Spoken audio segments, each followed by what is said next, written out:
What changed between the 17th century and today is machines. The Industrial Revolution allowed us to build products at faster rates we had ever seen and allowed us to scale up our creations to sizes never possible before. Skyscrapers, massive ships of steel, cars, and the furniture in your home, as well as the systems derived from them, such as the shipping industry, transport across hundreds of kilometers in a day in cars, and the buildings you have grown accustomed to, seen daily, are all possible because of the Industrial Revolution.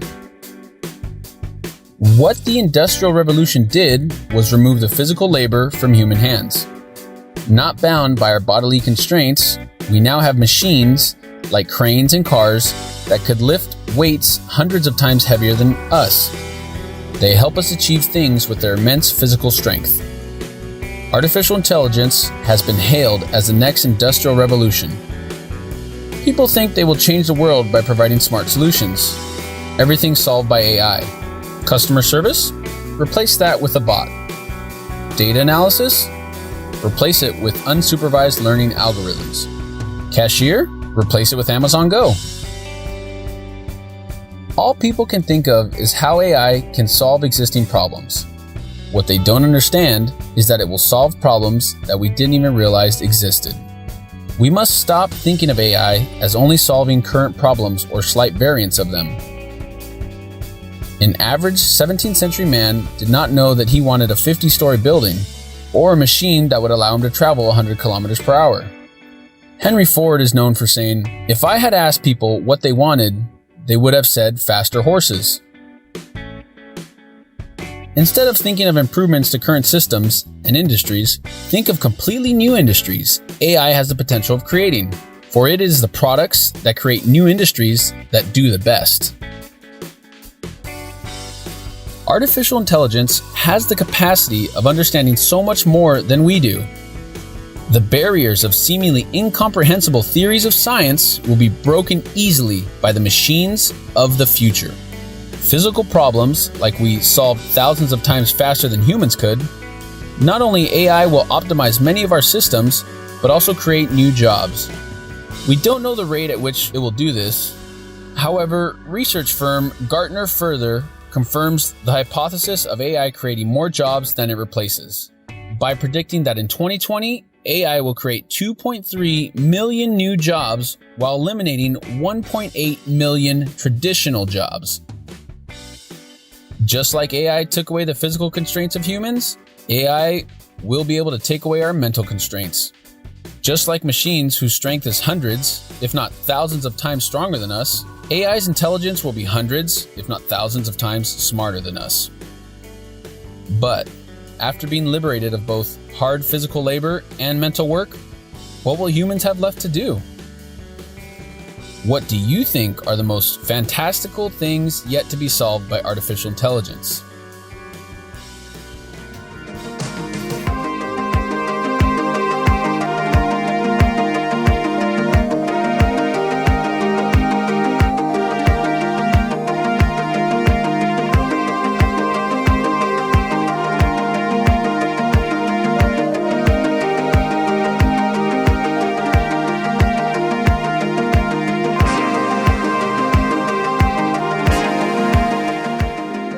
Graphene can be used to make the electronic circuits that run our mobile phones and computers.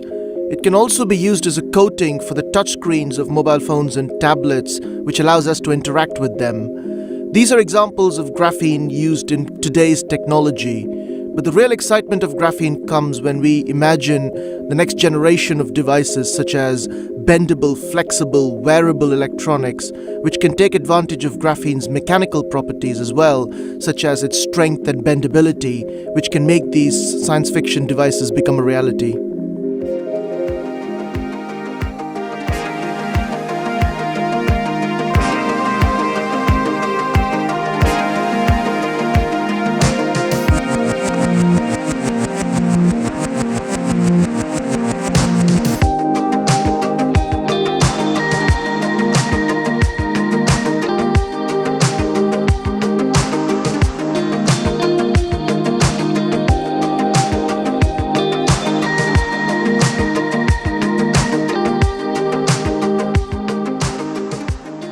just imagine an electric car that can go about 150 miles after just a 9-minute charge. This electric car would come from Fisker, and their CEO, Henrik Fisker, joins us now. You're unveiling this today, Henrik, at the Vegas show, correct? That's correct. Yeah, we're very excited. Okay, now do you have to have special technology? Or can I just plug into any wall socket and get my 9-minute charge, or do I need special technology? For the 9-minute, you definitely need special technology, but you can also plug into any wall socket and charge your car like you can charge today. So we offer both variations. How much for the 9-minute charge and the 150-mile range car? How much? So it starts at $129,000, but we got a lot of other goodies of technology. We got 5 LiDARs, L4 autonomous driving, a new type of luxury interior with a rear 27-inch screen, butterfly doors, 400-mile range, 775 horsepower. So it definitely is a luxury car that moves fast. But we're also showing our new battery technology that I talked to you, Stuart, about last time. And this time I actually brought it with me, which is solid-state battery technology, which this allows you to charge in 1 minute and get more than 700 miles if you want into a vehicle. Whoa, hold on a second, Henrik. I've got to repeat that. You just held up a new battery system, and you're telling me that a 1-minute charge gets you a 500-mile range with that brand new technology. Have I got that right? And by the way, when am I going to see this? When am I going to see this? When can I buy into this? Well, we're looking to get this on the market already in the end of this year in consumer products. In cars, it's probably after 2020 because we still need to set up, obviously, a large supply chain, talk to battery makers to help us get this into a high-volume production, which is not an easy feat. So it's going to be some time before we get into a car, but we are going to set up our own pilot production line already this year for some smaller batteries into consumer products. So, Henrik, you are...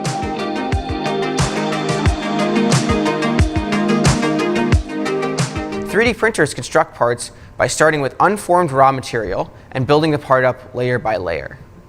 They start from nothing and end with a finished part, with minimal wasted material along the way. Though it's seen as an up-and-coming technology, 3D printing isn't actually that new. It was originally introduced in the 1980s. It's risen to global prominence in the last decade as machines have become more affordable, accessible, and reliable, and more materials have become available.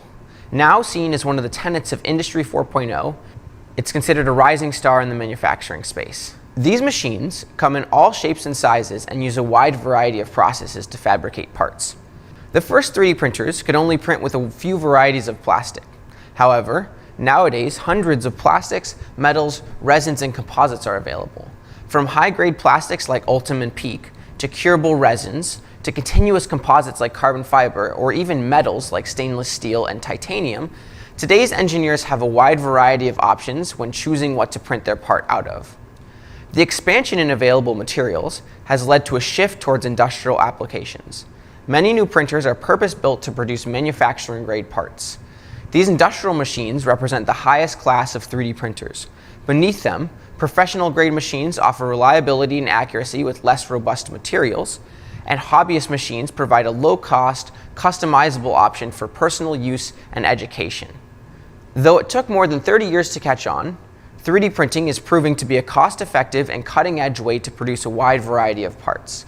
The machines use a largely automated workflow and can create complex geometries for no extra cost. As manufacturing continues to modernize, expect to see a lot more of 3D printing.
is a barcode anyway?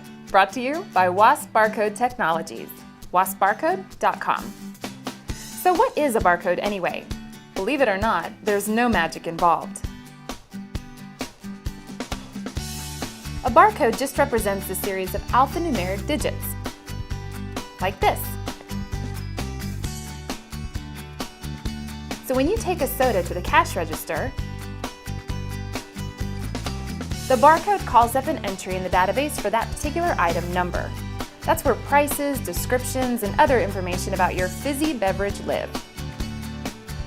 A barcode scanner enters data just like your keyboard would. So instead of typing in the item number, which leaves lots of room for error, the scanner just adds the data to your open document, spreadsheet, or database. It's a lot easier and faster than data entry, and way less boring.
The need to improve production efficiency and ensure on-time commissioning are becoming even more critical to remain competitive and control costs. As these concerns grow, supplementing 2D drafting and Excel calculations used today with tools inside the Product Design and Manufacturing collection that can create a fully integrated factory model can help give your layout process a much-needed boost. To start, you can model, study, and optimize the manufacturing process concept using web-based Process Analysis 360. Here you can analyze the processes to identify any bottlenecks and ultimately determine how many components can be produced in a specified period of time. In the plan phase, 2D tools are perfect for conceptualizing multiple scenarios for effective decision-making. Process flow simulations, rough layouts, and material flow optimizations are deliverables you can create inside AutoCAD. Once the initial layout is created, a 3D model of this design can be created in a single click. With bidirectional associativity in 2D and 3D, you can make changes or add assets in either environment and they will remain in sync. Having an accurate 3D model of the existing factory at any time in the factory lifecycle helps to make informed decisions in every lifecycle phase for plan, build, and operate. Establishing a manufacturing change management process to detect and fix clashes and front-loading the validation digitally helps to avoid costly failures and reduces the need for a contingency budget.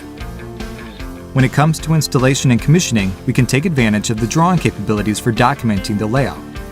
Place a bill of equipment and add the necessary balloons automatically. Then continue planning the installation and sequencing process by leveraging data from other teams using Microsoft Project or Excel. And finally, animate the sequence. Once the team is comfortable with the process, you can capture the animation for everyone to open and review as needed. Autodesk Factory Design Utilities is a complete workflow. Analyze your processes, strategically position and validate the equipment, plan for installation, and operate the factory.